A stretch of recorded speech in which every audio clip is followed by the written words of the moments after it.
আজকের এই সবক অনুষ্ঠানে উপস্থিত অত্র প্রতিষ্ঠানের শিক্ষক, সম্মানিত শিক্ষকবৃন্দু এবং অত্র প্রতিষ্ঠানের দাতা, প্রতিষ্ঠাতা এবং পরিচালকবৃন্দু এবং উপস্থিত ওলেমা কারাম এবং মেহমানবৃন্দু এবং উপস্থিত অত্র প্রতিষ্ঠানের প্রাণ ছাত্রছাত্রী, এটা কি শুধু ছাত্রী, ছাত্রছাত্রী বিন্দু এবং ছাত্রছাত্রীদের অভিভাবক মাতা পিতা বিন্দু, আসসালামু আলাইকুম।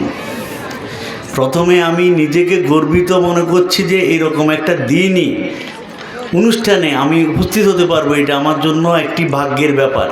কারণ এখানে আসাটাও একটা ন্যাক কর্ম। এই ন্যাকেও আমি শরীক হতে পেরেছি, আল্লাহ আমাকে সুযোগ দিয়েছে।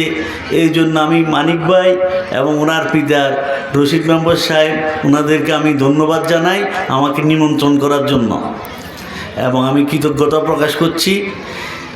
আর আপনারা আপনাদের সন্তানকে এমন একটি জায়গায় দিয়েছেন যেখানে আপনার সন্তান শুধু পড়ালেখা করে রুজি রোজগার করবে তা না, এমন একটা জায়গায় দিয়েছেন যেখানে আপনার সন্তান আপনাকে আপনার জীবনে মৃত্যুর পরে আপনার আমল করার একটা সুযোগ রেখে যাচ্ছেন। আপনি দুনিয়াতে মানুষের মৃত্যুর পর আমল করার কয়েকটা সুযোগ থাকে, তার মধ্যে একটা উত্তম আমল হলো সন্তানের ইবাদত।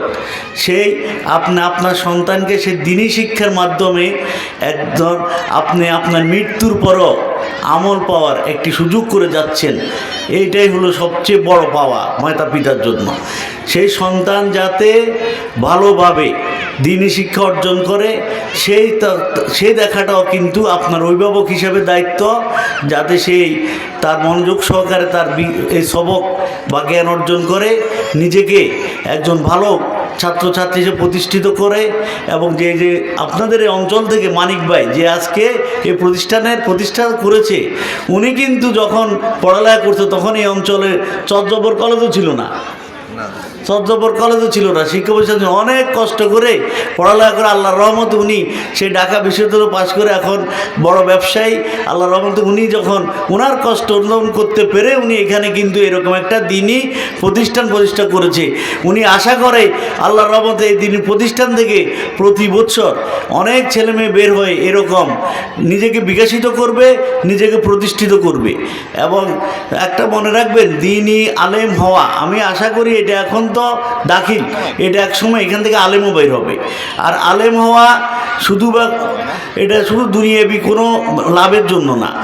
এই আলেম যে হয় সে একজন আদর্শ মানুষ হয়, সে একজন সৎ মানুষ হয়, সে দুনিয়াবি মানুষের মতো লোভী হয় না। হুজুররা কি চলে না অল্প বেতনে, রুজি রোজগারে চলে না? আল্লাহর রহমতে ওনারা কি খারাপ চলেনি?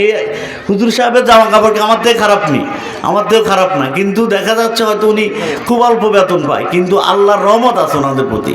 তো যারা দ্বীনি শিক্ষা অর্জন করে তাদের প্রতি আল্লাহর রহমত থাকে, এটা মনে রাখতে হবে। সেই রহমতের গুণেই আল্লাহর রহমতে আপনারা বিকশিত হবেন।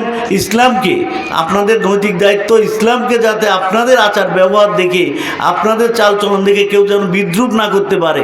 অনেক সময় আমরা অনেক মাননা দেখে বিদ্রুপ করি না, যাতে বিদ্রুপ না করতে পারে সেইভাবে আদর্শ মানুষ হবেন।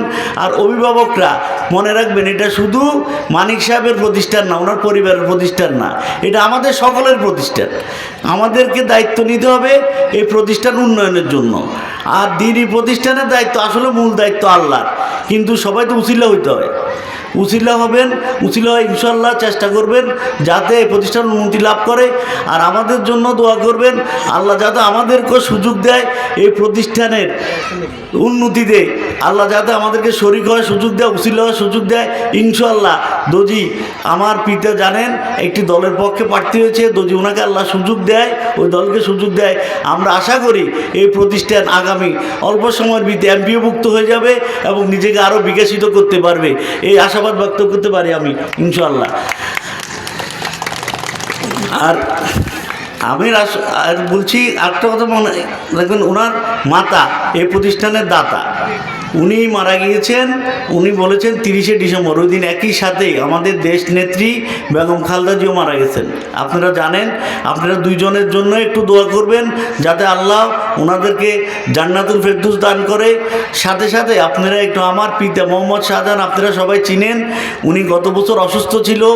আপনাদের সকলের দোয়ায় আল্লাহ এই অঞ্চলের মানুষের দোয়া এবং মানুষের ভালোবাসাকে আল্লাহ উপকৃত করতে পারে না দেখে আল্লাহর রহমতে উনি এখন আবারও নির্বাচন করছেন, মাঠে প্রান্তর ঘুরে বেড়াচ্ছেন।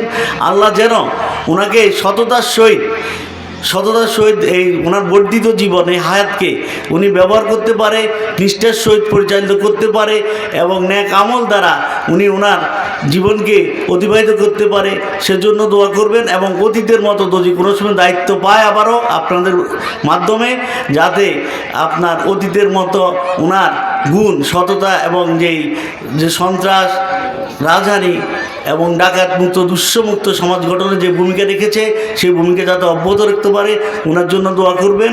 আর আপনারা জানেন আমাদের নেত্রী মারা গেল একজন, ওনার সুযোগ্য সন্তান রেখে গিয়েছেন আমাদের চেয়ারম্যান তারেক রহমান সাহেব, ওনার জন্য দোয়া করবেন। যেহেতু উনি রাষ্ট্র পরিচালনার কিছু পরিকল্পনা নিয়ে আগিয়েছেন, আমি ওগুলো এখানে আলোচনা করছি না, যাতে উনি সেগুলো সঠিকভাবে বাস্তবায়ন করে আপনাদেরকে একটি নিরাপদ বাংলাদেশ উপহার দিতে পারে, এই জন্য ওনার জন্য দোয়া করবেন। আমি এই বলে আমার সংক্ষিপ্ত বক্তব্য শেষ করছি। আল্লাহ হাফেজ, আসসালামু আলাইকুম।